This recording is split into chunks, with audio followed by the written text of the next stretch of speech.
Hello everyone. I hope you can hear me loud and clear. Da, se aude, te rog, Mucul, ai cuvântul. Okay, perfect, perfect, perfect. Perfect, succes. Okay, thank you. Okay, we're going to speak about blockchain and how it is used.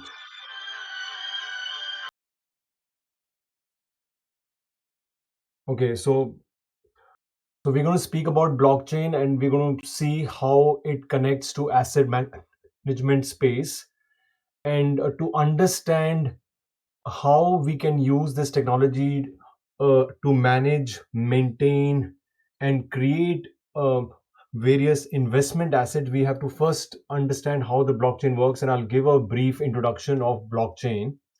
And once I go into that brief introduction, I will also give a view about where this technology can be headed or where it is headed or what is my view about what the future can hold. It's still an early stage for the technology, and uh, in just about 5-7 years it has become like a big asset which we have seen more than 500 billion, nearly a trillion of uh, uh, uh, uh, of value of these of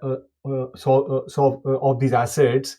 So it is still early stage. So we'll talk a little bit about the vision, then we'll jump into the core or the primary or the main assets in this space, because we cannot really speak about asset management without really speaking about crypto as an asset class. So we will speak about crypto as an asset class, and from there we will move into the various statistical characteristics of these assets, and how these characteristics lend themselves to portfolios.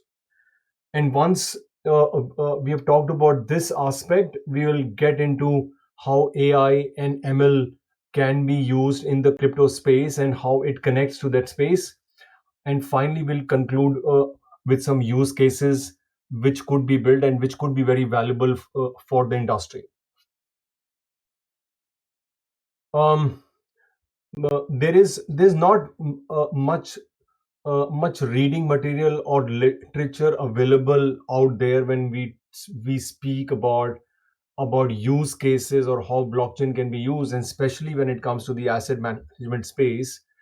And there's a very recent paper which has been published by the CFA group, the CFA Institute, and it is written by Matt Hogan from Bitwise. And though this is not a very old paper, but still talking from a crypto space, like January 2021 is still about 10-month old. So it's a kind of old paper. And I think this paper is what I'm going to talk about, and I'm going to talk about some of the papers I've written. So I've read this paper, and I wanted uh, to understand how asset management funds are being put in place and what is being done, what kind of innovation has been done. So when I read this paper, I really felt that there were some key insights that I could bring today to this class or to this session. And so there's a brief summary also here, and some of these ideas where the paper talks about, I may also contest those ideas, and I'll also try to compare and contrast them with my understanding about what is being said. So this paper actually starts with talking about how institutional players have started entering this space. And I think uh, this is a kind of North American leadership, which has seen US leading innovation, because there's a lot of embracing of new tech, which might be fearful in certain parts of the world, but not in US. And US is a really like a kind of fast adopter to these solutions, and I think what is something they have been doing, or US has been doing for a long time. And the fact that we have futures today on Bitcoin, and the fact that there are endowments looking at this space, makes it not just a nascent market, because you cannot have Yale and Harvard and Stanford trying to use crypto as like an asset class, or like an alternative asset class, which they should use for investments.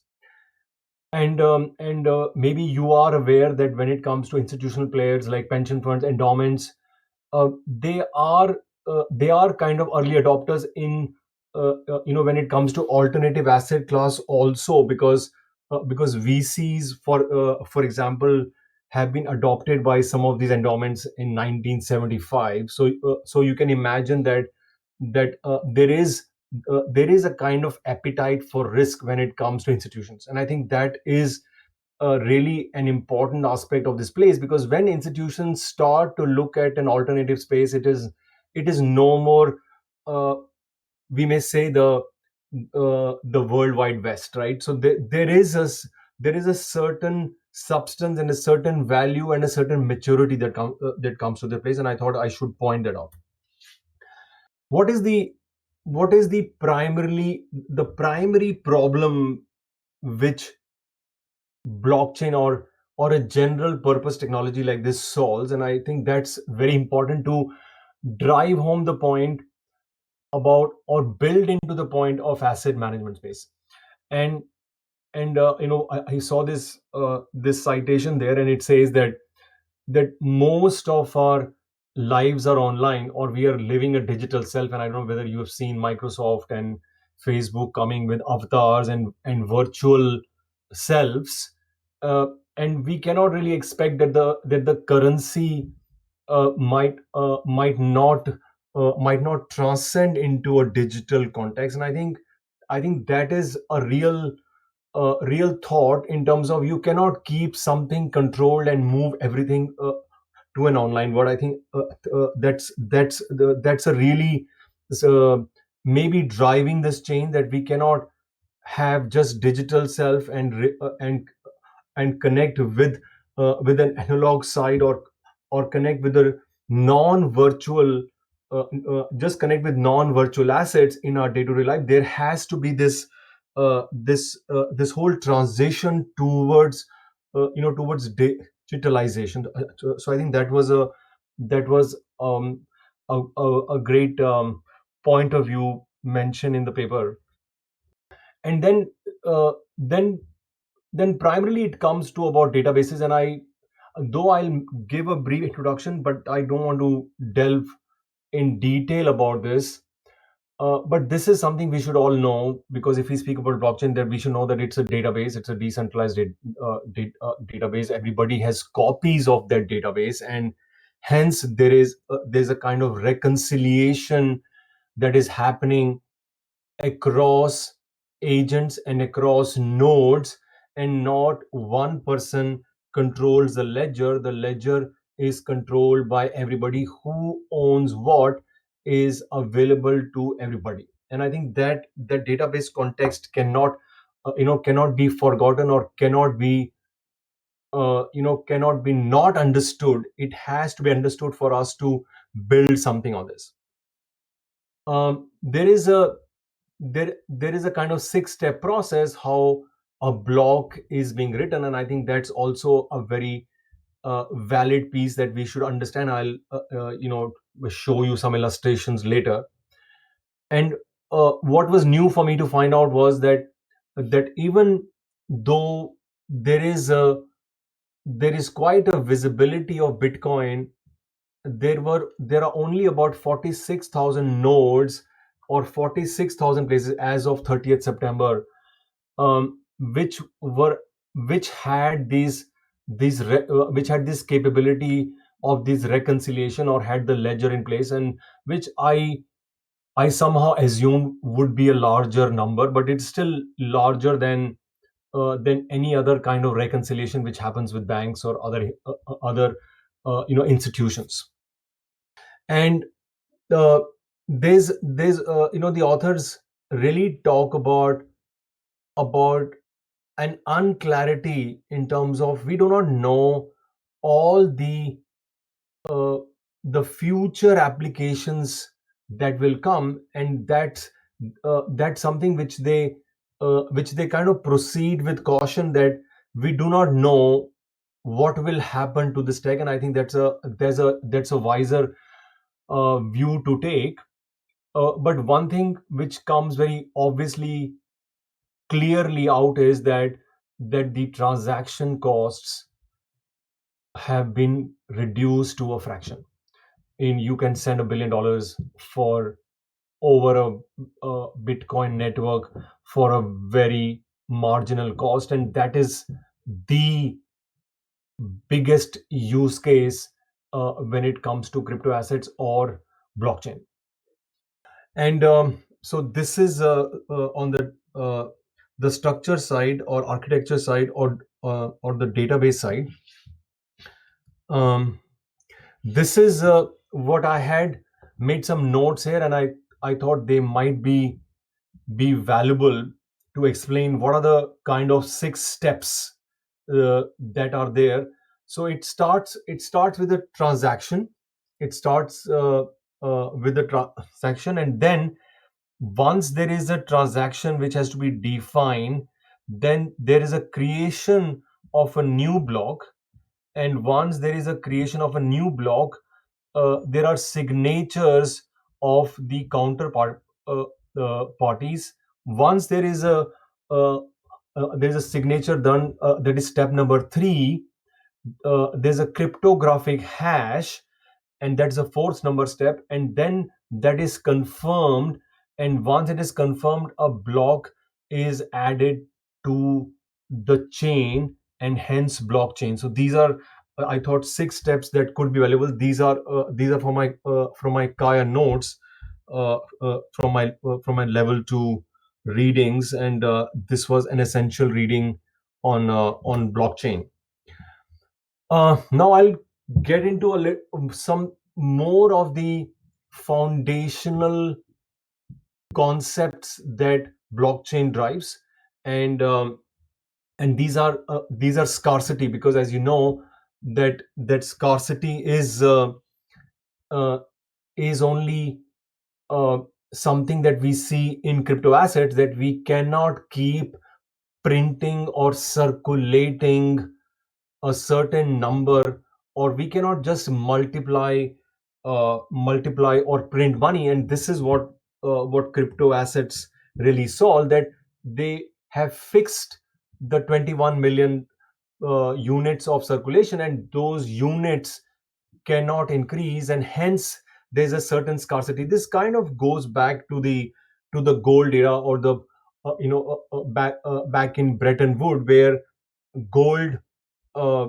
was a collateral which was used um, uh, for circulation of money, or as a benchmark, and then the gold standard was broken.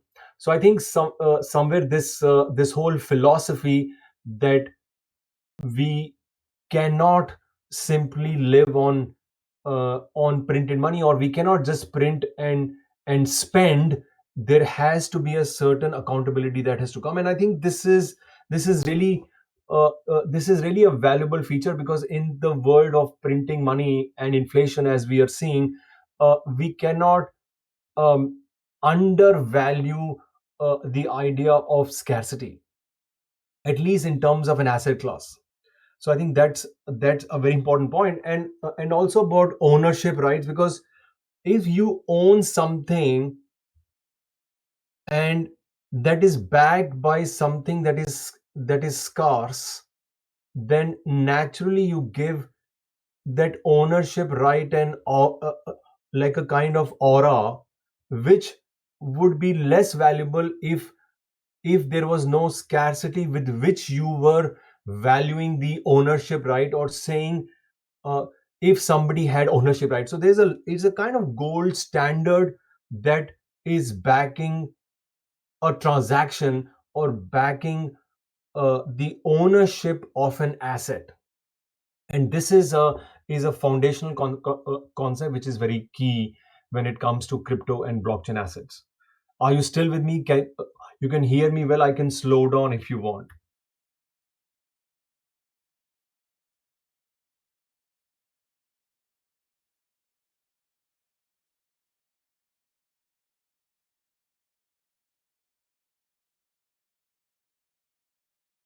Okay. So the next part or the next key concept is programmable money, which comes from the fact that we can write a set of functions or we can write a set of rules, and these functions can auto execute. And this also is the disintermediation which blockchain does, and which is automating anything which is automatable, or something which can be systemized is made systematic. And this primarily was pre-blockchain, which was done by Nick Szabo, and he talked about the smart contract. And smart contract is a very essential feature. And when it comes to Ethereum, they have brought the use of smart contract to the next level. And as you know, blockchains are going from one use case to another, and different blockchains are built. And but this is another key feature, along with scarcity and ownership rights being backed by that scarce asset. And this one is programmable transaction, programmable rules for a transaction that has a monetary value attached to it. Then we come to crypto landscape, and now uh, here what this again is a part of the paper here. The what the paper is trying to highlight is that how it we are talking somewhere of um, a non proprietary um, uh, technology with a proprietary software. So I think that's a great way to understand the tech, that how there are two software companies. They still work on coding, or they may still work on a common language, but they have different use cases. And that's another way to understand the crypto landscape. And even when it comes to Bitcoin and Ethereum, one of the big difference is that when it comes uh, to Ethereum, it is somewhere a multiple use cases, or somewhere programmable money, or more focus on smart contract than Bitcoin, which is somewhere very focused on transfer of money. And there is of course a trade-off, because if you make your blockchain or your crypto backing a blockchain very useful, then from a cybersecurity point of view, there is a big surface where you can attack it. And this again is something which one may have to understand when it comes to blockchain tech. And payments. So we talked about scarcity, we talked about smart contracts, and then the third part is payments. As you see that though the costs are very less, but the number of transactions when it comes to Bitcoin is still very less per second. And Visa, which is working on its own use case, has about 20,000 transactions capability per second, but that's not what is for Bitcoin. And so there is a certain stiffness when it comes to Bitcoin, or the blockchain which backs Bitcoin, which is that it doesn't have so many number of trades. When it comes to other crypto landscape, like XRP or Ripple, there may be an ease of payments that can be done on Ripple, but still, compared to the 46,000 nodes which Bitcoin has, compared to the 36 nodes which Ripple uses for reconciliation, it is making the number of transactions faster and more, but it is not still the gold standard when it comes to a 46,000 node which is confirming a trade. Hence, you can start seeing that these are not these are not subtle differences between one crypto blockchain or one crypto backed blockchain from another. They are very much different. And and somewhere when we talk about a crypto portfolio, which we'll talk later, you'll see that not all of the cryptos out there really have this security feature or really have this reconciliation feature. Some of them don't have a brand, and there are many crypto assets that do not have the value which the core few cryptos bring, or for few crypto assets bring. Then we talk about comparison, which I was speaking just now, which is that some of them are not even liquid, and that is how, when we understand the crypto landscape, we need to have a sense of how one asset or one crypto asset is totally different from the other. And and at the end of the day, uh, somewhere, because it's all on the web, on the internet space, these technologies are going to mesh very well with the internet and make internet more transactionable, more tradable, more trusting. And this also is a next use case for blockchain. There are various ways which are talked about uh, in this paper, about how to value or how to reach uh, a Bitcoin price, or how to calculate what is the worth of a Bitcoin. And as you all know, that valuation or valuing something is the easy job, but explaining how the markets are pricing a certain asset is another thing. And we know that there's a certain herding, there's a certain momentum, and market can value things at an insane price. And but still, it may make sense to understand how we can uh, somewhere value these crypto assets. So there are various frameworks that are being used. One is a store of value, where we take money supply, and we take quantities, and we take the number of trades that can be done. And from there we can calculate that, okay, if there were 100 billion transactions, and there were per transaction was average $100, and there were 5 transactions in a year, then how do you reach a certain value? So you take that function, and you have 21 million units, so you can come to a 95,000 value. But again, these are very theoretical way to calculate the value of a crypto asset. But this is it it still gives an insight that what could the value be. And of course, there are other ways that you can do it, which is from a network point of view, where you say how many links does a network have, and if there are two members in the space, then the square of that number can be a given value for the network. And again, these are um, different ways, but it still ignores somewhere uh, that one network link may be much more valuable than another network link, and you cannot really equal weight the values of a network, because there is a quality of your friends on your network. Some of them are more valuable than others. Some of them you don't know.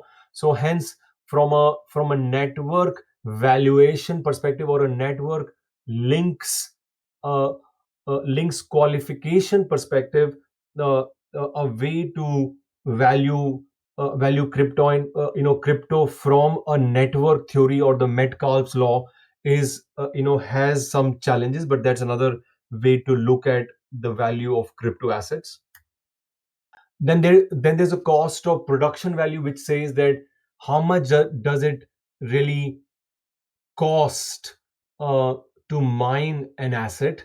And hence, if you are spending a certain value mining a certain crypto, then that should translate into how valuable that crypto asset may be. But again, from a statistical point of view, these are co-integrated values. You are somewhere looking at uh, at highly correlated variables, and you really do not know whether the mining is driving the value or vice versa. And at some point of time, if you think about it, if it becomes insanely expensive to mine, which it is already is expensive because there's a lot of carbon imprint, and there are cryptocurrency which is trying to solve that carbon imprint problem. But somewhere, if you think about it, if it becomes very hard to mine even with a supercomputer, you can have an asset value that can be very high or infinitely high. And this is where this framework or these theories of valuation fail, because you cannot really look at these models to value a crypto asset. Then there is a stock to flow, which is in terms of um, how much new Bitcoin do you mine for every value that is generated. And this again has has a similar problem of correlation with the causation, and hence it's also somewhere a twisted logic, which is why such theories, um, which are very fundamental, really cannot stand up to a DCF method. And hence you cannot really value Bitcoin because there is no real DCF method out there, because it is not a classic asset class, it's an alternative asset. And hence a Bitcoin naturally starts behaving more like a store of value, or moves towards how do you value gold or how do you value currency. You cannot really look at it as a traditional asset class.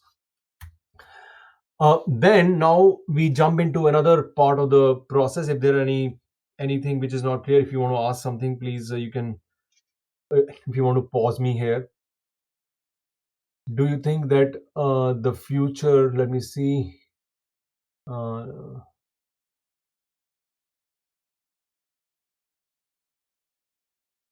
okay.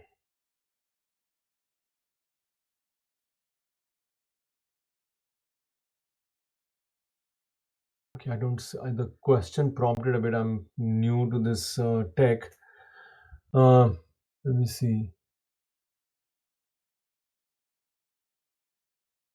Okay. I'm sorry. I can't see the question here. It was something which, yeah, I see is now.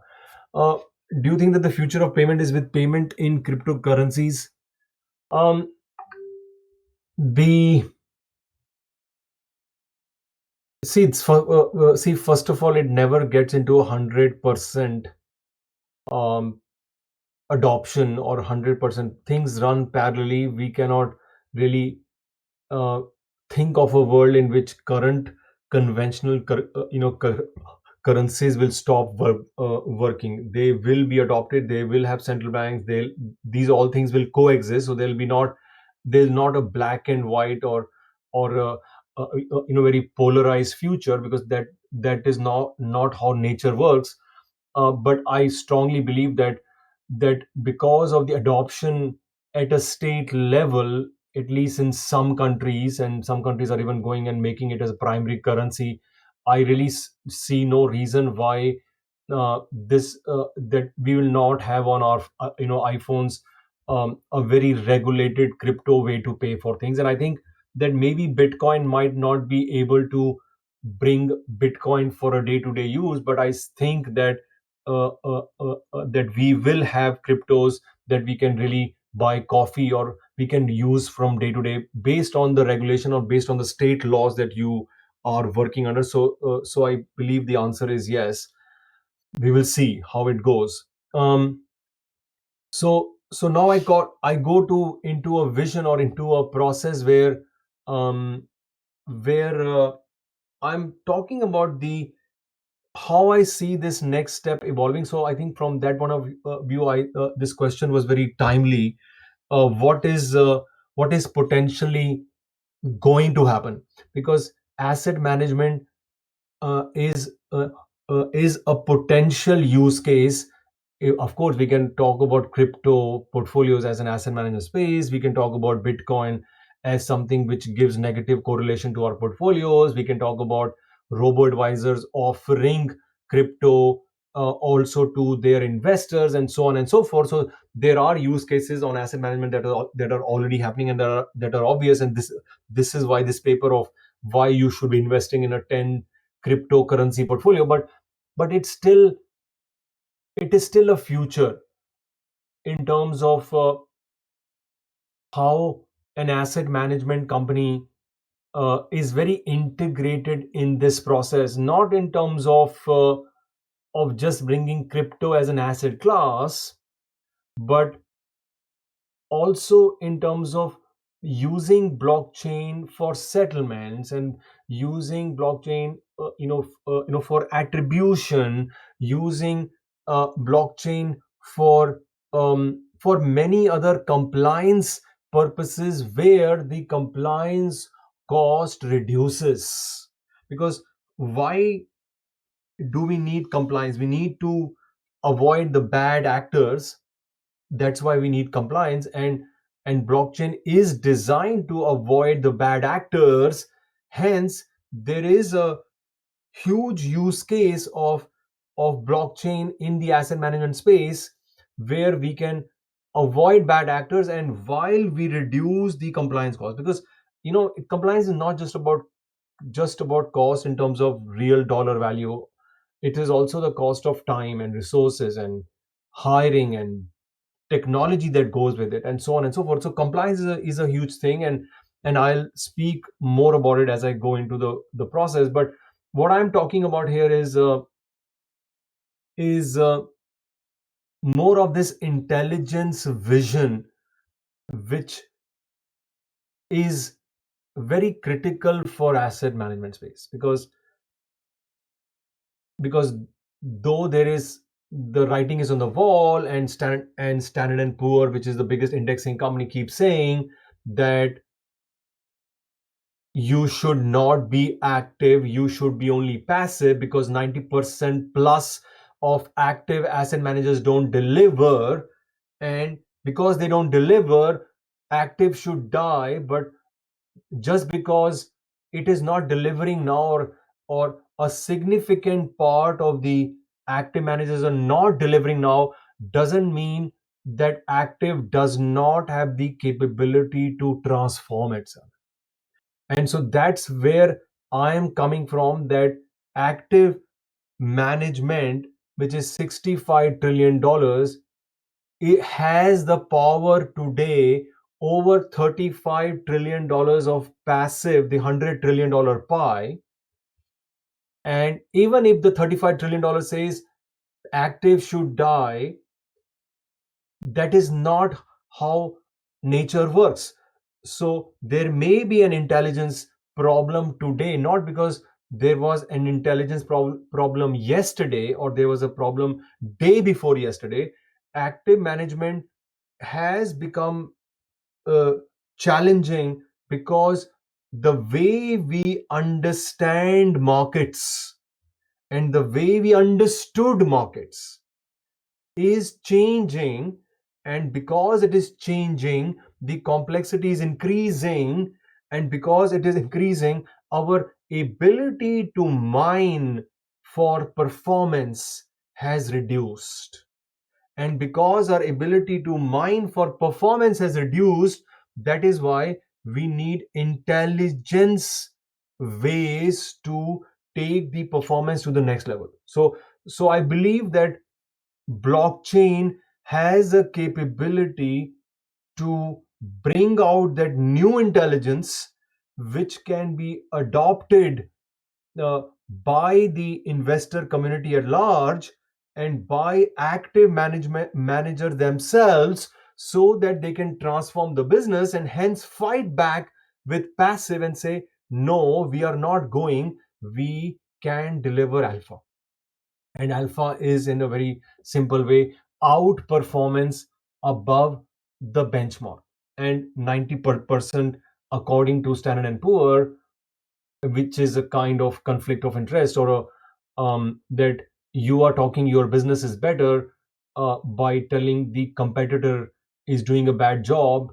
But again, the statistics are obvious that active managers are struggling.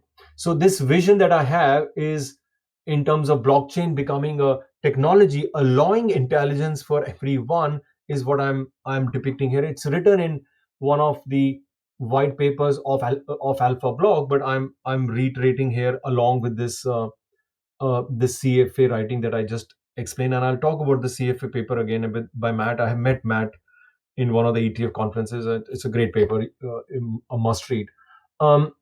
So what I'm saying here is that the somewhere how blockchain works is, or how smart contract works, is very critical, and I think smart contract is in a very early stage of design of the blockchain. Smart contract, or the set of rules, because ultimately what is asset management? Asset management is a set of rules. We are moving to a very quantitative rule based system, and smart contract allows to marry the rules to transaction. And hence, if we marry the rules to transaction and show that a set of systematic rules can deliver outperformance, we have a use case of smart contract, and we have a use case for blockchain, and we have a use case for asset management. So so the transaction design, which is talked about in Nick Szabo's 1997 paper, is that he talks about that a smart contract, or a transaction design driving a smart contract, has 5 core features. One is preferences, other is budget, then we have environment, then we have prices, and then we have pricing model. We talked about a little bit about the pricing model on valuation of crypto. And pricing models are in financial theories. You just don't invest in the investment management space or the mutual fund space. You do it with a certain pricing model, with a certain set of rules. Maybe they're all not systematic rules, but there are financial theories which drive investment management process today. So pricing model is there. Prices are what comes from the market price. Environment is geographies, asset classes, bonds. Budget is what you are talking about, capacity. How does the model constrained to capacity? And of course preference, whether it's a preference of an active manager or the preference of an investor. And hence you can see that something like a smart contract, which is written in 1997, which has 5 things to create a design of a smart contract, is very relevant to the asset management space, because investors come with preference. They have a certain money to invest. They are in a certain geographies. They are in a certain asset classes which are listed and have a certain price, and there are portfolios are being built with the price model.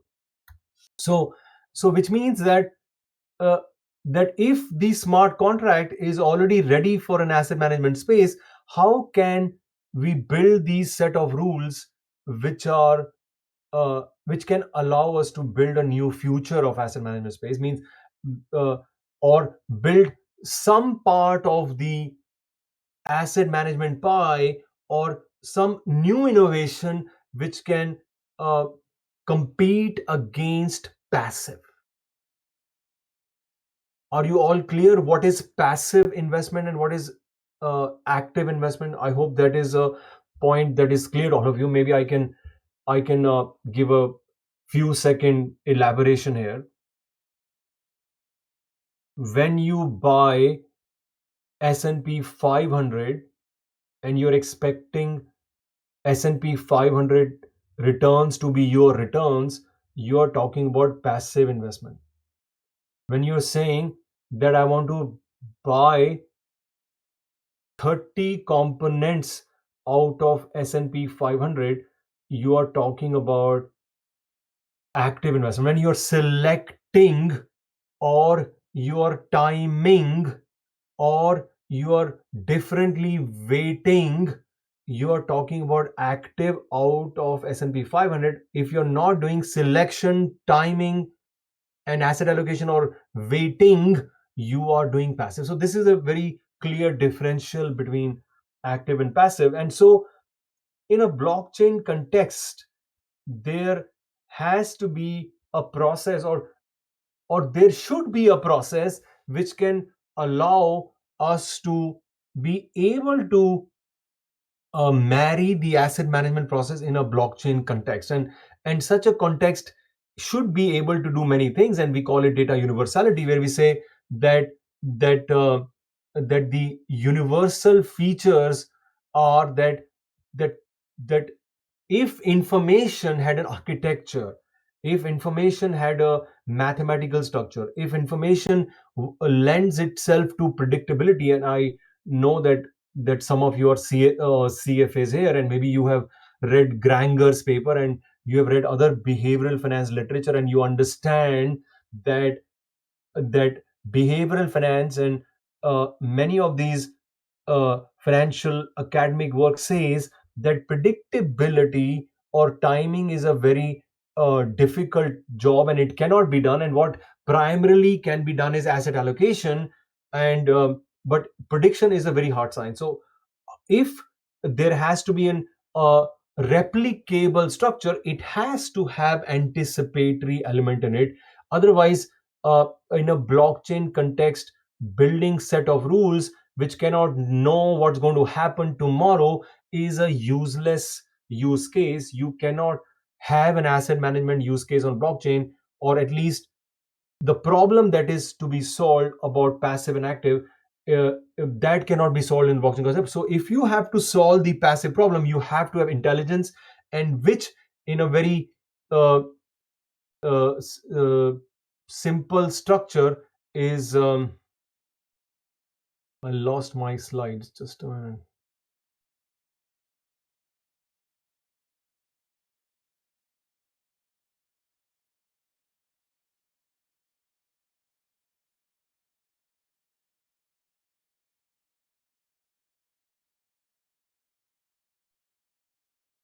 Yeah, I got my slides back. Okay, so technology. So this is what is the vision, that somewhere machines have to start driving intelligence, and if machines can drive intelligence, they can also solve the underperformance problem of active, or enable active managers to be able to generate more alpha and prove that alpha in a trustworthy way using blockchain. Because ultimately blockchain is not just about validation or compliance. It is also about distribution, because what is the big cost of distribution today? There's a sales process. There's a saying in asset management space which I learned from a colleague of mine who worked for Invesco, and he said uh, that Mukul, funds are not bought, they are sold. And blockchain is a technology where if there is performance, and if there's validation, and if there is um, compliance addressed, then it's like that big banner out there which is proving itself on its own, and hence the funds do not have to be necessarily sold, they can be bought. And this also is a very essential use case for asset management, to reduce sales cost, so that distribution can become more often a natural path for great performance proving funds. And this brings me to the second point of the architecture, which is that the architecture I'm speaking about of information should also lend itself to not only different financial segments, which is equity and real estate and alternatives and currencies and commodities and crypto and and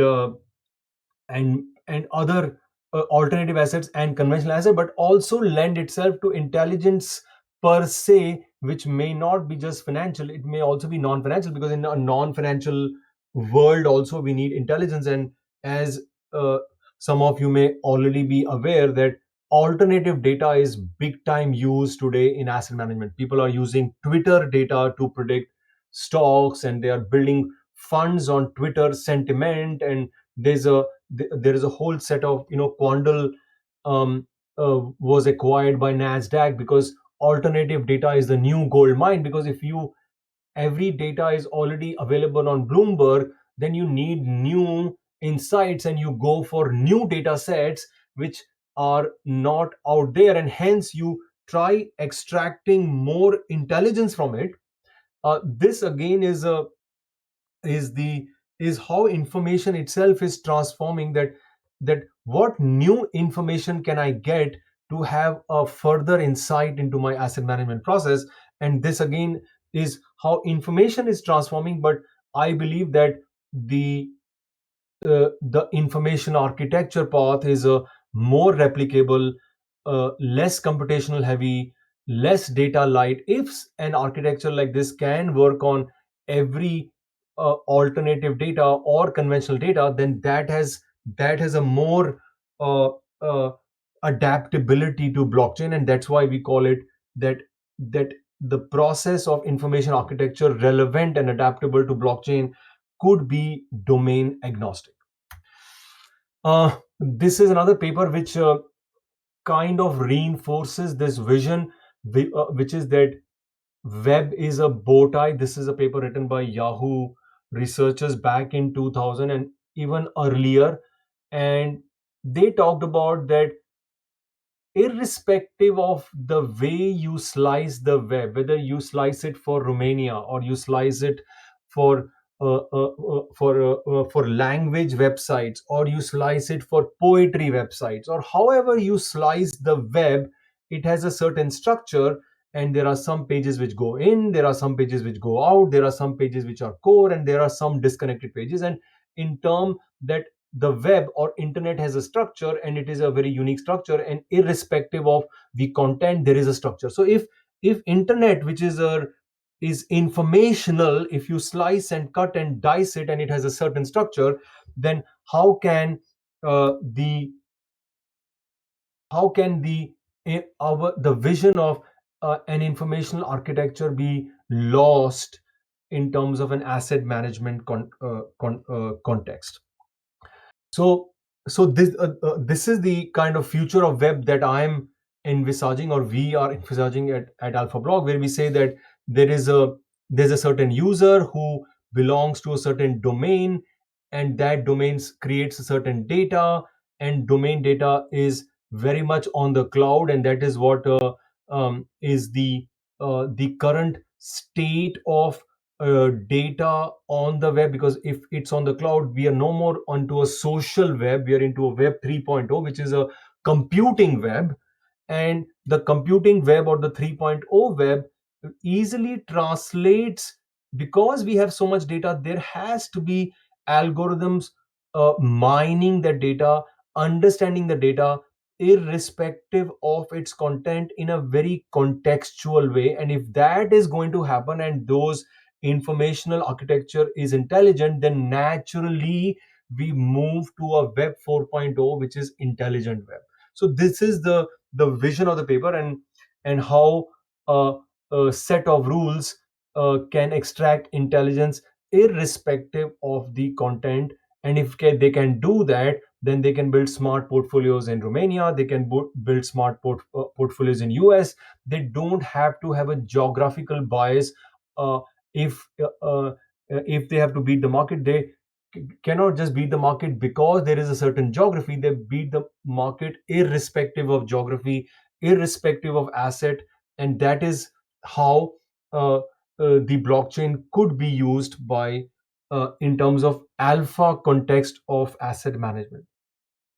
This is how I see the blockchain evolution, where we see that now we are at a datafication stage, which is blockchain data. It goes to bundling data, which is kind of happening now, because uh, as you can see, alternative data is really becoming very hot, and there are data centers, or there are data lakes, and there are sandboxes, and there's a lot of accessibility, or uh, um, or kind of what I may call it commoditization of data. And once this commoditization is in place, we should see a smart contract uh, becoming more fungible, because you marry a set of logical rules. You have the data that drives those logical rules, because data is the one which can confirm who owns the asset, or who's the counterparty to that asset, or who owns a certain right, and who's the counterparty to the right if there is a transaction.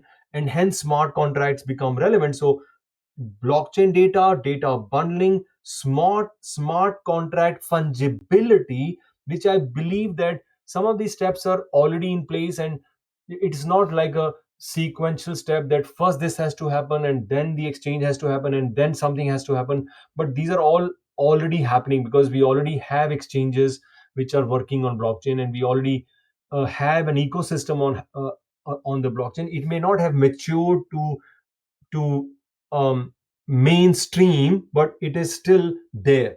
So but what is new here, or which I believe will eventually happen, is something I call smart contract securitization. When I say securitization, I'm basically saying that smart contract itself becomes the asset class. And which is somewhere, if you see, quite logical, because if you have data and you have a set of rules, and which and because there's a dollar value, that means smart contract is carrying that asset. And if something is carrying that asset, it is not very tough to securitize that asset. Rather, even if I'm talking about a vision, the whole idea of securitization that is happening in tokens and in crypto and NFTs is somewhere talking about this aspect about securitization. Because NFT, when I wrote this paper, NFTs was not there, which was 2018 February or March. I wrote this paper, and NFTs were not. Maybe they were there. At least I didn't hear about them. But the fact NFTs are there is kind of proof that there's a certain securitization that's happening, and that's happening through smart contracts. So this is uh, brings me to the uh, kind of end of this vision section, which is that transaction which drives blockchain has to become predictive for it to take that Web 3.0 data web, fungible data web, to a transactional web, or an intelligent web, which is where we have access to intelligence. Every one of us has access to intelligence, and it is not just the intelligence on our iPhones and the AI ML, but a much further, much deeper, much intense intelligence, because it is collaborative. It is decentralized, and these are not the crowd source per se intelligence. But think about it: if internet was your crowdsourcing, uh, that may make a that may give a very new insight which we don't have today. So how can we take intelligence to every iPhone in the world, and how we can use blockchain to pay or confirm those agents that are driving that intelligent value. So this is the future which I see, which is that smart contract has a value, and that value keeps changing, and hence it becomes an asset class itself. And if it is asset class itself, because it is asset backed, and because it's asset backed, somewhere the exchange or the business has shifted to the internet. There's a decentralized stock exchange. It is no more a certain conventional stock exchange, but decentralized. And this is somewhere the vision where intelligence agents interact and create many things, but also create smart portfolios, which not only select, but they also weight, they also rebalance, and they do all those things which are content agnostic but contextual. Now I'm coming to the next part of the presentation. But before I go there, I also want to talk about a little bit of architecture. Today's architecture of blockchain is very directed, it's very linear, and we talk about non-linear structures across the board, but we don't talk about blockchain as being a very complex network. And the success of blockchain is somewhere connected to its complexity. The more complex it becomes, the more robust it will be, and it will be able to handle shocks and attacks.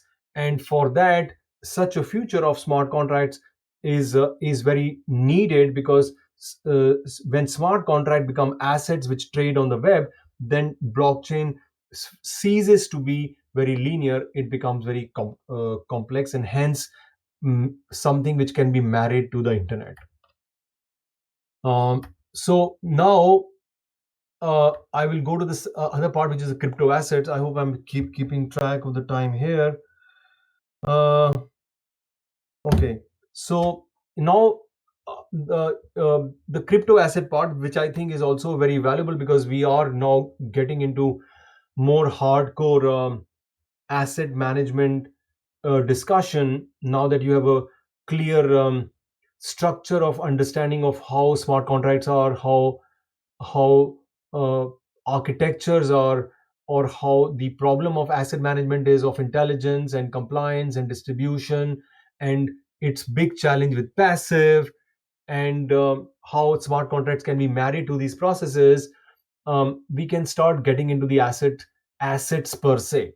Now, this is again, uh, blockchain eh, may not have been thought to be designed as an asset management tool, but uh, but it is an asset management tool, because somewhere asset management itself is very natural, and it is very intuitive, and it's very logical, and it is not hard to explain. It has challenges of replicability, how to deliver 18% every year for the last 13 years annualized. It's a big challenge, and asset managers are not doing that, and best hedge funds are doing that, but with a lot of challenges. So beating the market itself is quite a challenge. But if you think about it, there's such a similarity between asset management space and blockchain adaptability to that space, because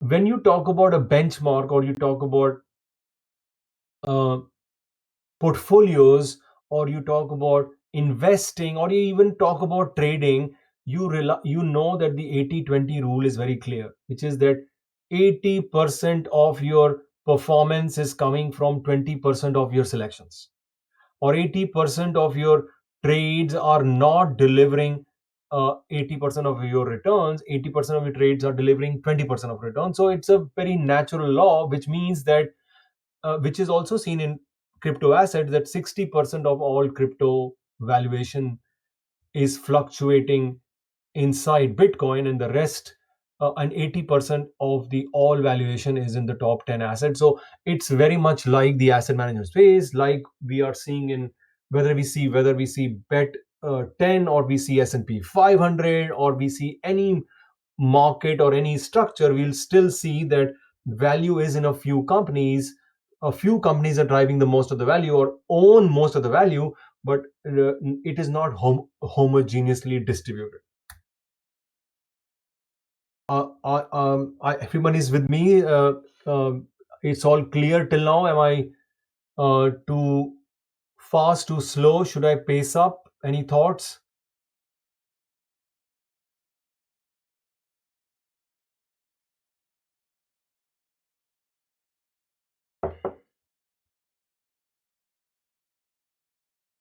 Hello?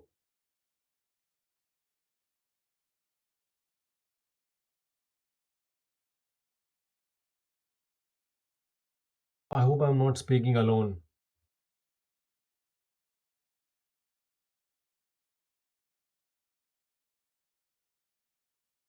Okay, great. Thank you, Mihai.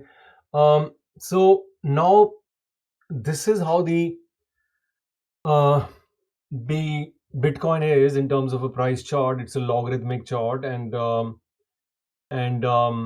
logarithmic logarithmic charts are not normal charts that you see, and but it's good to have a sense of a logarithmic chart. You, if you have a larger history, you cannot understand it much from like an arithmetic chart, because Tesla, if you see it, it goes sideways, and then it goes like this. But only log charts can show some kind of structure for especially prices which go up very fast.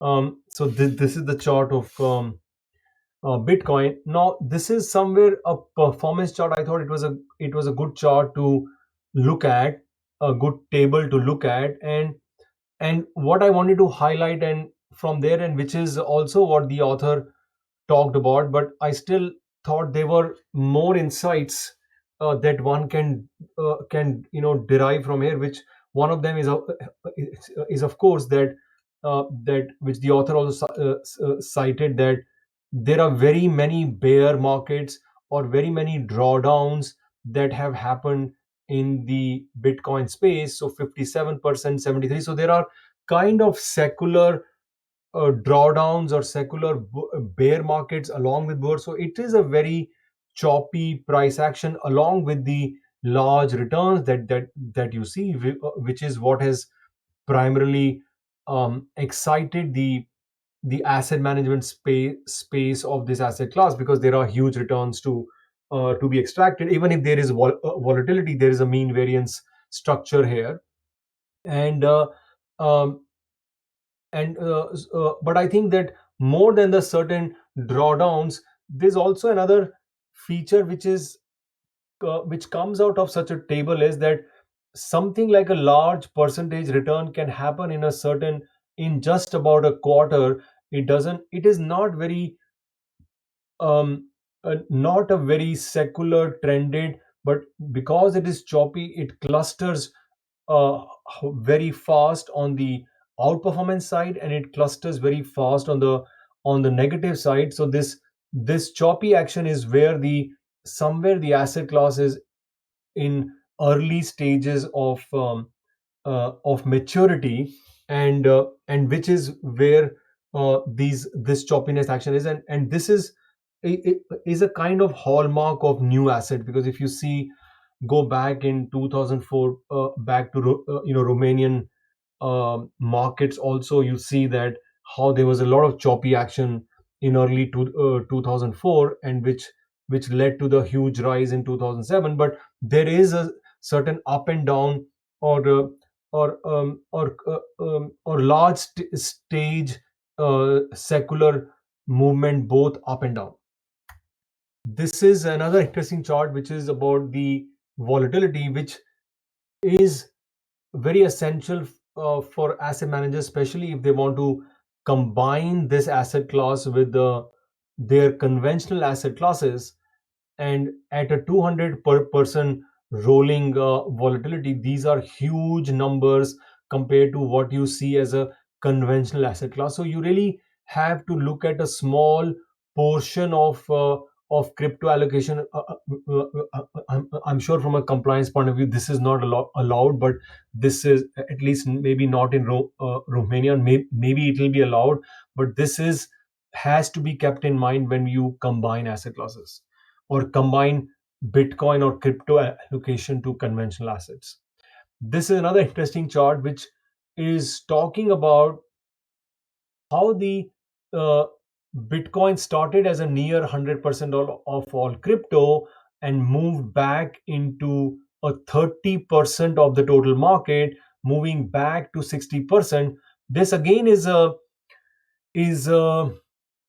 sign, or is an interesting indicator to watch in terms of how Bitcoin moves in proportion to the total crypto space. And there is a certain the fact that it could reach to 30% also shows that there is a certain lag when it comes to every other crypto space, because if something goes from 100% to 30% of that space, it is primarily very important or significant, but it also means that other me too assets are lagging the primary asset, and hence the blue chip is leading the market down while everything is slowly following its footsteps. So this I thought was an interesting chart, and I think that if the market has to mature, this line should trend lower rather than trend higher, because if it is trending higher, that means the markets are not mature enough, or there's not enough representation, there's not enough enough classification, or there are just simply not enough assets in that space to be considered as an alternative asset. This is another chart which talks about correlation of Bitcoin with other asset classes, and uh, this was interesting for me because correlations can move up and down, but the fact that these correlations are till about zero point 0.5 at a higher stage, and they also go down at a certain level, shows that there can be periods of positive correlation and negative correlation, which is why understanding the asset class can also be difficult, because if you think something is negatively correlated and suddenly it becomes positively correlated, it creates other kind of risk management issues, which is why correlations are very hard to rely on as a statistical factor. Now I come to the portfolio building part, and this part is I felt was one of the fascinating parts about the paper, and in this, what was being done was not only in terms of building a crypto fund, but also how can Bitcoin be integrated with the conventional portfolio.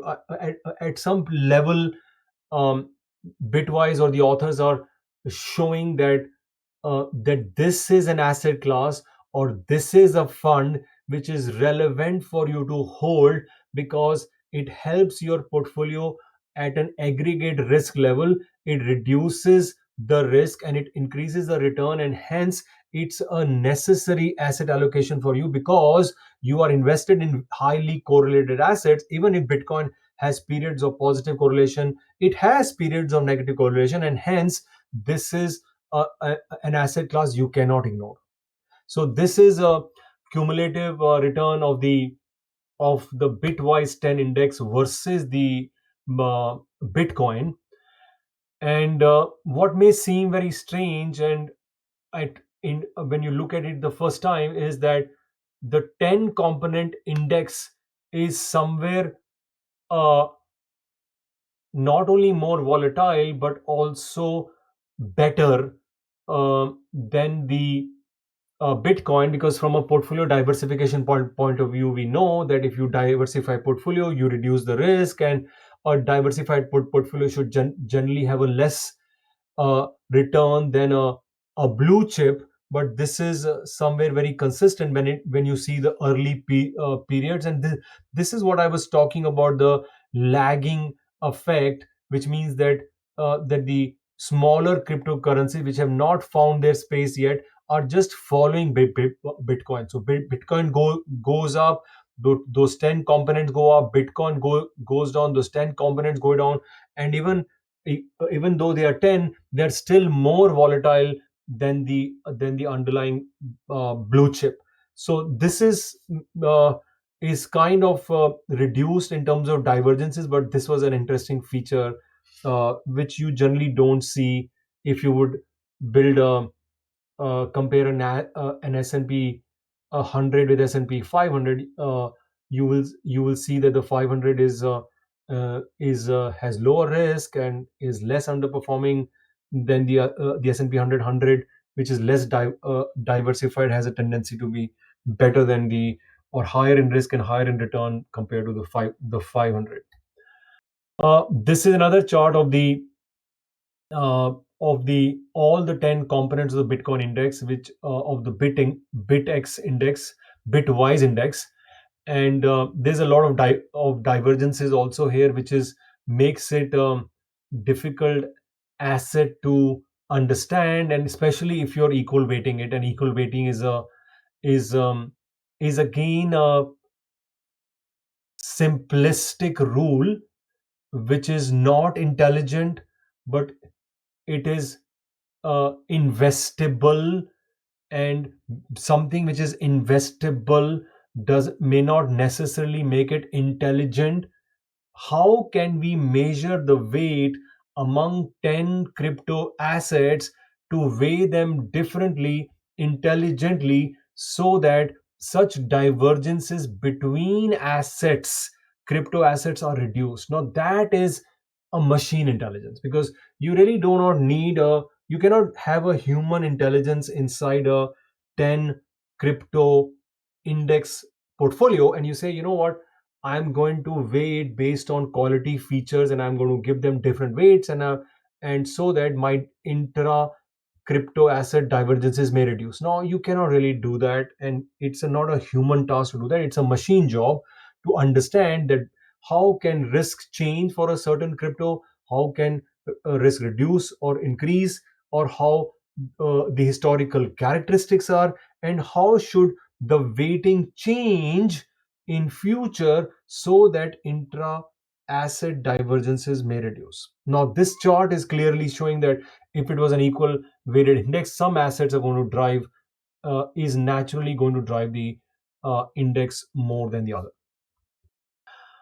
This is the chart where we are talking now. The author is talking about the of different allocations of Bitcoin in a conventional portfolio. This is a uh, it's a 60-40 portfolio, and in a 60-40 portfolio, if you are adding 1% Bitcoin or 5% Bitcoin or 2.5% Bitcoin as to an allocation, they are showing that how the uh, all the allocations are naturally improving the returns, and because they are improving the returns, Bitcoin is or adding crypto assets to a conventional portfolio should be done. Whether active managers believe it or not, or whether they want to take risk on it or not, or whether the regulator allows this or not, the fact is that this is true, because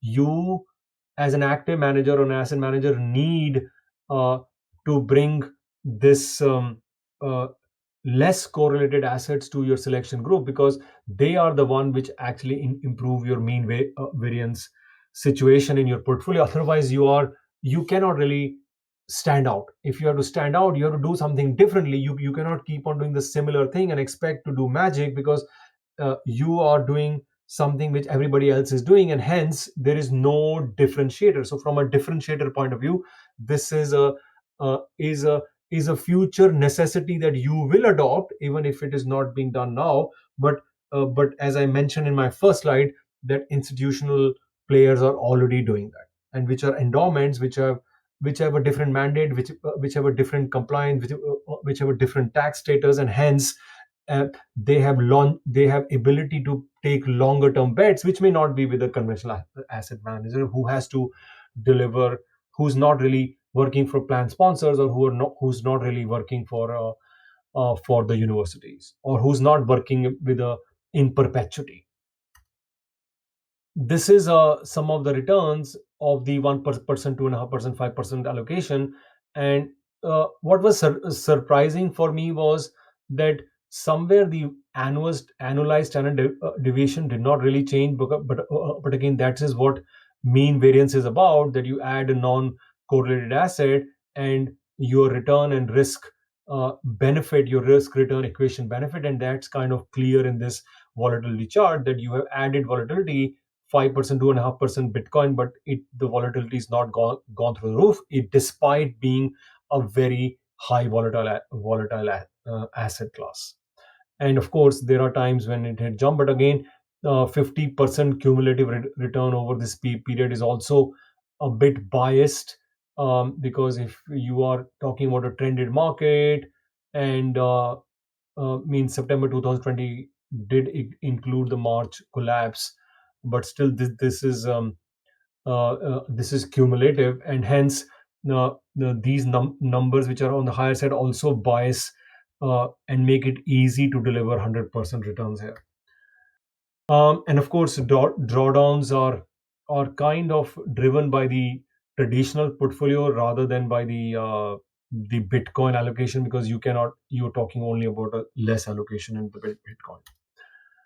This is a contribution of a 2.5%, similar working, but it's a per period number that has been seen. And also, if you're holding for different rebalancing periods, 1 year, 2 year, 3 years, and the author invariably gets into the rebalancing structure, where get to a stage where I kind of disagree uh, with him in terms of a very simplistic solution that rebalancing is better than a non-rebalancing structure.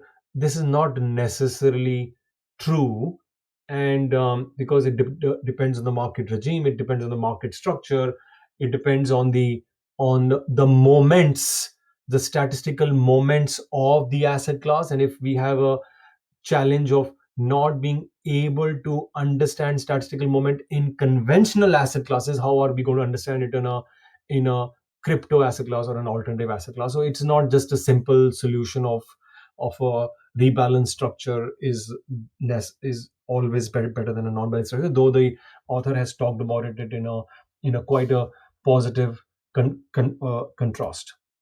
uh, this is another chart I found it interesting, and it kind of builds onto my previous discussion where I was talking about rebalance or not rebalance. Here he's trying to highlight that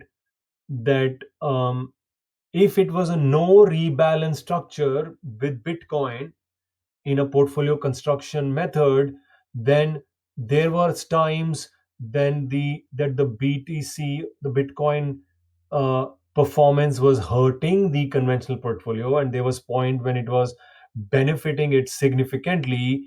And hence, to avoid these periods of hurting performances, it is good to rebalance. Now, rebalancing is of course there's not one academic thought process behind rebalancing and not rebalancing, or one above the other. You have to read the William Sharp paper on convexity and concavity to understand how a quant model should be really be built. But in terms of secular market, if it's kind of obvious that if Bitcoin had or crypto landscape had a choppy movement, which we spoke about earlier, a choppy movement naturally lends itself better to a rebalance structure, right? Because you are capturing momentum, because it is not secular. You rebalance it. Your 5% allocation became 7%, and you rebalance.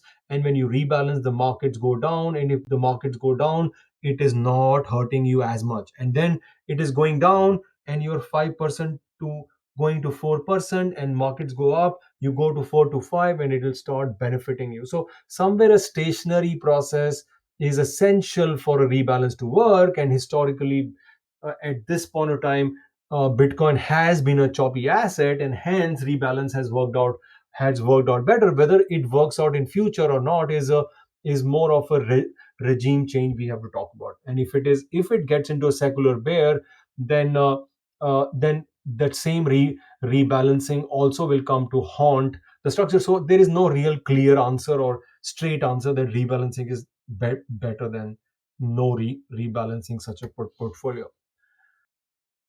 This also was an interesting chart where the simulations have been done from 0 to 10% Bitcoin allocation. And what was interesting for me to see that the drawdown was really more or less stable.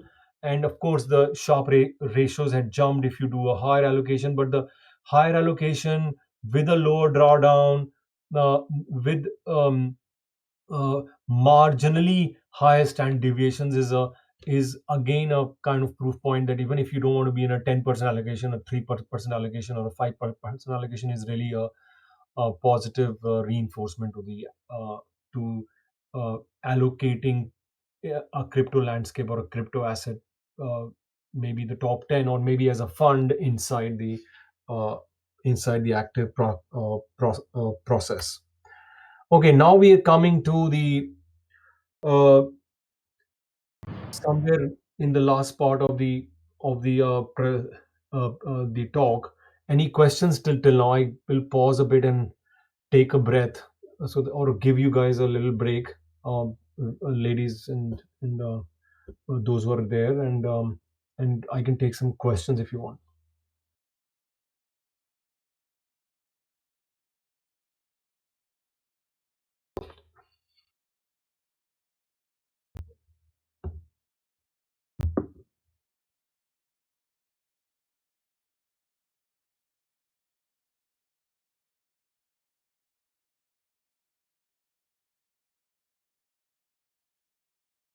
Is Was it okay till now? Was it heavy till now? How was it? Did you understand what was being discussed? Any thoughts or observations?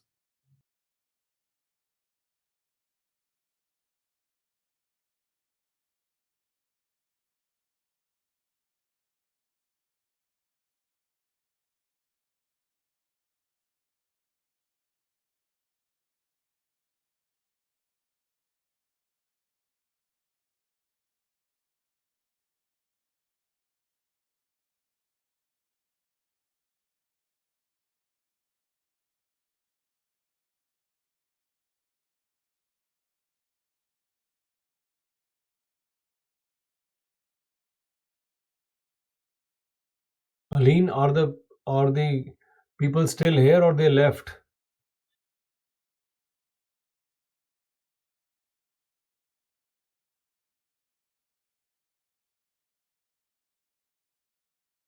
So Mihai says we are still here. So, any observations? We have some time here. We can take some questions, observations, any thoughts.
Okay, great. So there are no questions. So the broad the broad structure is something we have clarified here in terms of the process, and now I want to spend some time talking about smart beta solutions which could be built on crypto. And smart beta is a process where you are building rule based portfolio which are different from market capitalization. Market capitalization is primarily the in a conventional space price multiplied by number of shares. Most of the reference benchmarks we talk about uh, are have this market cap biased methodologies. S&P 500 is a market cap methodology, and the smart beta industry is the one which uh, claims to beat the market cap methodologies, and hence is somewhere competing with the passive industry. So on one side are active asset managers, and one side is passive, and the smart betas industry is the one competing passive. So we, Alpha Block, work from a competing of the passive space, building solutions for asset owners and asset managers and individual investors, where we build solutions that are beating the market. That's what we do with machines, and that's what I'm going to show you how we are how we went about building a crypto model for a crypto asset manager, and we want to bring out a few more models which we want to um, compete. I think we have an audio. Someone is on not on mute, so I can hear background. Yeah. Um, so the um, the crypto, as I said, is also very similar to the conventional asset management space, and Bitwise index of 10 components itself is like I've not seen the methodology, and maybe it is fundamentally weighted. I don't know.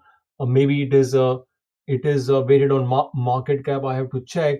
But if there is a smart beta model that has to be built on a crypto model, it has to build with systematic rules which can be put on blockchain, which work on their own, and and they beat the an index like Bitwise 10 crypto index. Because since there is no real benchmark, these new indices are the ones which are the benchmark. So for me, or for us as a claim is, can we build a systematic rule based model that can, like we have beaten the S&P 500, um, and these are products that soon we will be uh, um, putting for the public exposure and public to use, and asset owners and asset managers to use. We are also coming up with products on the crypto space. So how do we build these products? How do we build these systematic rule based models which are which are agnostic to content, which are agnostic to the use case of the crypto, which are agnostic to somewhere the conventional information that's embedded in the asset class, or embedded in the component that's a part of the asset class. So one of the assumptions we work on is that if we are beating S&P 500, we are looking at S&P 500 in a informational content agnostic way, which means we are only talking about context, which means that our algorithm should be looking at measuring uh, the behavior of these 500 components in a way that does not need conventional information. It can rely on uh, information architecture, which means that there is a certain framework we use, which is also what we're going to release in public domain. Is using that infrastructure, that information architecture, can we find a method with which we can weigh the 500 components differently, and if we can measure them differently and weigh them differently, can we still make sure that the turnover of our models or our component is similar to S&P 500? And if it is similar to S&P 500, can, on the same similar risk, can we enhance the returns? And are these rules replicable? Can they do it again and again consistently across starting points? Can they do it in 2007? Can they do it in 2008? Can they do it in 1997? Can they do it in 2000? Can they pass the test of starting point with the same set of rules. So this is our business, and that's what we do. And so we are in the DIY, do it yourself, passive space. And in case of an asset manager or an active manager, how the process works is that they tell us what they want to beat, and we build a model with these rules to beat their reference point. So we did this exercise with crypto, and we were told that we have 100 top 100. Go to crypto coin market cap, look at the top 100 in value. From that 100, build us a model uh, for 24 crypto that can beat the Bitcoin. Now, in a very conventional sense, our comparison is not with Bitcoin. Our comparison is with the 100 market cap, but it was still interesting to see how um, our models can stand against Bitcoin. And as I showed you before, that crypto asset classes are somewhere diverging from the or lagging the Bitcoin asset. There is a possibility that a 24, even if it is diversified, could do better than the crypto space. So we had a challenge because there is no they are 24 by 7, they're listed, there's not much history, we had to work with limited history. And um, and there, of course, the challenge is that there's no real track of how many units does each of them have, because it is true with Bitcoin, which has 21 million, and it is true with Ether and other things, but it not all the 100 crypto has a limited supply or scarcity, as I talked about, which means that uh, there is a certain poor quality which naturally come with 100. So we had no real way of addressing that unit, so we had to deal with the volatility the way it was. And there was, of course, also there was no real corporate action happening, because corporate action is more of a conventional market thing which merges and splits and other things. This was not classically in the crypto space also. And so keeping this in all this in mind, we went about building the crypto model. We also uh, had a challenge because um, primarily because of the history, because we are also talking about a very investable approach. So we had to build it in a way where money can be brought in, there can be disbursement or contributions. That cycle had to pan out, because the asset manager wanted it to be an investable solution, which is not just a buy and hold solution. It has to work investably across every month, across every quarter. There should be a way uh, the freshness should be maintained. So all these processes are what somewhere machine investing has to do in a very systematic way.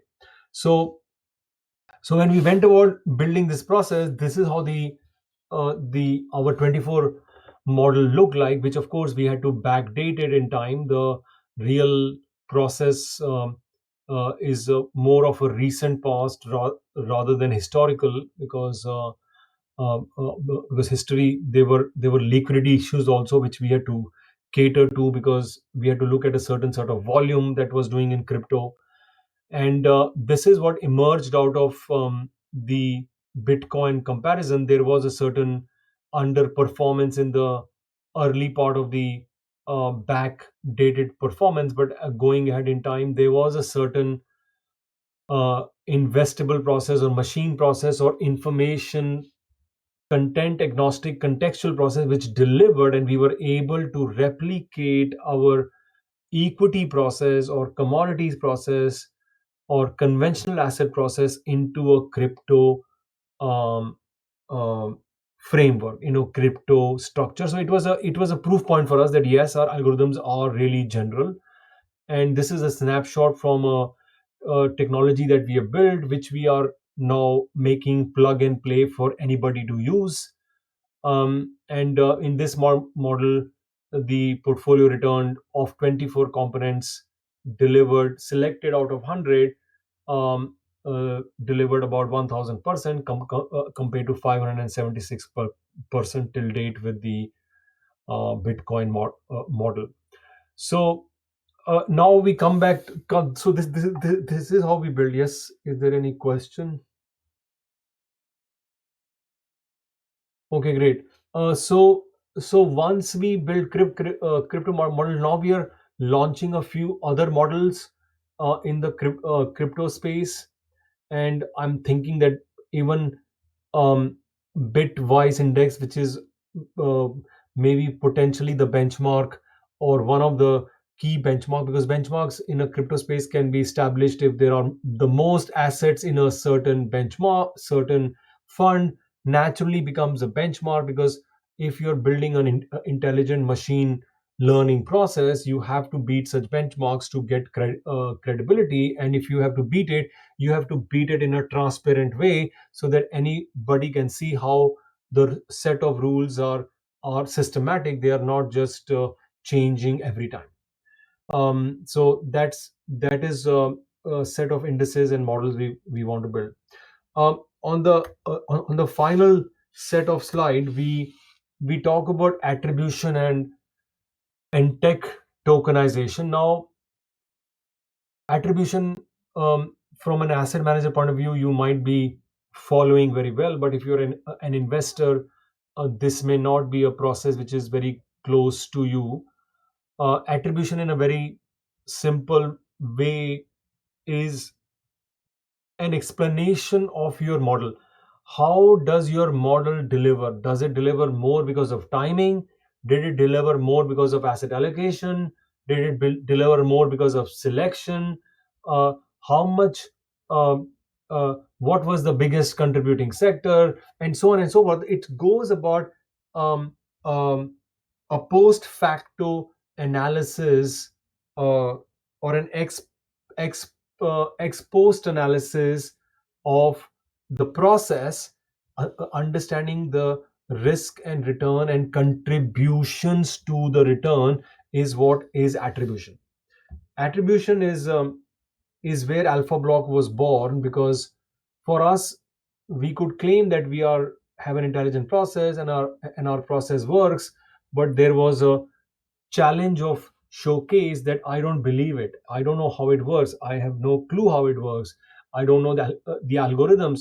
So because we were not giving away our algorithms, and we were not giving it away, we had a big challenge, because how do we prove that our process works?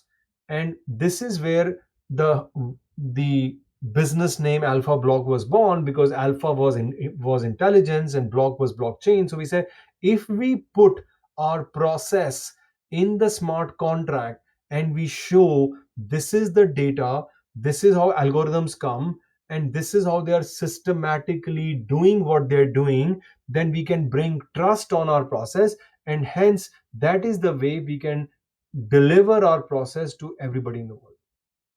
And that's where the Alpha Block as a name was born. And then we went about building a whole showcase on the process, uh, and uh, and but again, on somewhere down the line, because blockchain maturity and blockchain acceptance and blockchain education, all these things were not there, we decided to find a simpler way to give away the process. And now we have created sandboxes where we put our algorithms and our codes on GitHub. We showcase how our algorithms work, so we give away the process. It's a kind of open indexing process, and we have built the whole technology around it so that anybody can recheck our claim. And that is how we are going ahead into the next step of the process.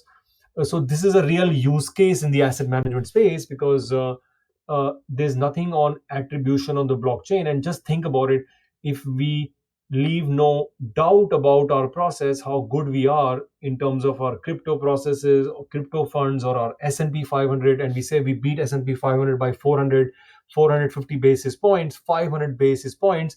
If you don't believe us, here you can go and check it for yourself, simulate it yourself, test it for different starting point yourself, and tell your data scientists to use it themselves. And if you feel it is delivering, then we can talk about a technological readiness version 2.0. So this was a real use case for us. So I'm talking from real experience about blockchain and asset management space. And the other, of course, is something I wrote about, which is the tech tokenized space, where I believe that in the future, um, you know, everybody's building, maybe everybody's a misplaced word. Many of us, or we are in a technology age where many of us are building technologies, and many of us are building duplicative technologies. And because we're all building technologies and duplicative technologies, it is not the most optimum use of our time, and hence there should be a collaborative way to build technology. Because if you've already built it, I can use it, and if I have built it, you can use it. We have to find a way to take care of each other in a rule based logical value chain. And this is what I call tech tokenization, where we don't necessarily do duplicative work. We find a way to use each other's technology while building it a tech tokenized world. So this is again is a future use case, which can avoid a lot of redundancies that are in the tech world. Means there's a lot of WhatsApps, there are a lot of, maybe there's only one Facebook, but there are a lot of social media companies, there are a lot of Google Finance, Yahoo Finance, so on and so forth. So we are somewhere, it's not an efficient way to work, and blockchain can help us work more efficiently when it comes to building technologies. So that's another use case, and that's where my talk ends. We are weeks away uh, from launching our plug and play technology for the world, and we may start with US, Canada, Europe, crypto, some ETF products, which we are giving away for free. A part of it for sure, means so that we can build this community who can validate us, and to basically build a blockchain asset management vision, which we have started on. I'll end here. Thank you all for listening, and thank you for your time, and thank you for the invitation to speak with you all today.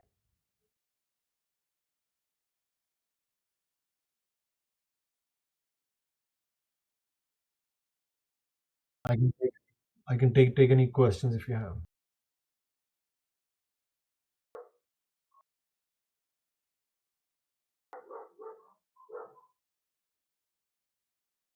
Bună seara, doamnelor și domnilor, bine v-am regăsit. Eu sunt Decebal Todoriță, voi intra și eu pentru câteva minute alături de dumneavoastră. Hello, Mukul, thank you very much for this very interesting presentation. It's always a pleasure to hear you talking about the fascinating universe of blockchain and how this shapes the world and will continue to shape the financial world for many, many years. Thank you very much. Doamnelor și domnilor, dacă de obicei deschideam întâlnirile noastre online, de data aceasta îmi revine onoarea și plăcerea să închid această întâlnire de astăzi. Vă mulțumesc că ați rămas alături de noi până la această oră destul de înaintată, ținând cont de faptul și că este weekend și probabil după o săptămână plină toată lumea dorește să se mai deconecteze un pic. Nu o să vă rețin mult, vreau doar să vă mulțumesc că ați fost alături de noi. Practic, astăzi a fost ultimul modul din acest program de pregătire și perfecționare profesională continuă 2021. Sperăm că a fost o experiență utilă și plăcută pentru dumneavoastră. Ne bucurăm că l-am avut alături de noi în această seară pe Mukul Pal, care este un antreprenor cu experiență deosebită în investiții și consultanță. Este unul dintre veteranii pieței de capital din România și are dezvoltate afaceri în întreaga lume, Canada, India și Statele Unite ale Americii. cu siguranță v-ați familiarizat și cu informații despre Alpha Block, o companie care a fost fondată de către Mucul, care are centrul de cercetare și dezvoltare la Cluj, dar își desfășoară activitatea în SUA, Canada și în întreaga Europa. Așadar, încă o dată vă mulțumesc foarte mult pentru că ați fost alături de noi. Sper că v-a plăcut această incursiune în lumea blockchain, care este fără doar și poate o tehnologie care a revoluționat lumea, o tehnologie care a stat inițial la baza criptomonedelor, a Bitcoin-ului, dar care apoi a transformat banii, afacerile și lumea la scară globală. Putem spune că, practic, în ceea ce privește blockchain, suntem martorii unui moment esențial al istoriei lumii financiare și astfel de prezentări au darul de a ne lărgi gradul de cunoaștere despre acest fenomen. Dacă timpul vă permite, vă rog să intrați pe paginile noastre de Facebook și LinkedIn și lăsați-ne un testimonial. Pur și simplu, dacă vă e mai la îndemână, intrați pe e-mail și trimiteți-ne acolo câteva gânduri, dacă se poate. Veți primi fiecare un certificat de participare, aș vrea să subliniez, la acest program, iar noi vă stăm oricând la dispoziție cu programele viitoare și pentru orice întrebări aveți legate de Ask Financial Markets. Am și o noutate pentru dumneavoastră, am spus că este ultimul modul din acest program, dar intenționăm să vă facem o surpriză, să zic un mic cadou, că tot ne apropiem de sărbători. Astfel, în data de 16/11, la ora 16, va avea loc un nou modul, un modul bonus la care sunteți invitați să luați parte. Este vorba despre un modul care se intitulează Marketing Online, organizat tot de Ask Financial Markets. Am invitat doi lectori care sunt specialiști în piețele de capital și foarte cunoscuți, domnul Radu Ciorfu și domnul Bogdan Albu. Așadar, în data de 16 noiembrie, la ora 16, dacă puteți, vă face plăcere, intrați online alături de noi. Urmăriți adresele dumneavoastră de e-mail. Colegii mei vă vor trimite către 5 dintre dumneavoastră premiul de care v-am tot vorbit de mai multe ori. Este vorba despre manualul Consultanță în investiții și oferirea de informații privind serviciile de investiții financiare. Practic, sunt 5 cărți puse la bătaie, 5 premii. 5 norocoși dintre dumneavoastră le vor primi și vor fi notificați prin e-mail. Cam acestea au fost lucrurile pe care am vrut să vi le mai spun și eu. Vă mulțumesc încă o dată că ați fost alături de noi. Sper că a fost o experiență plăcută, utilă, așa cum am spus, și că veți reveni poate în viitor alături de noi. Vă mulțumesc frumos!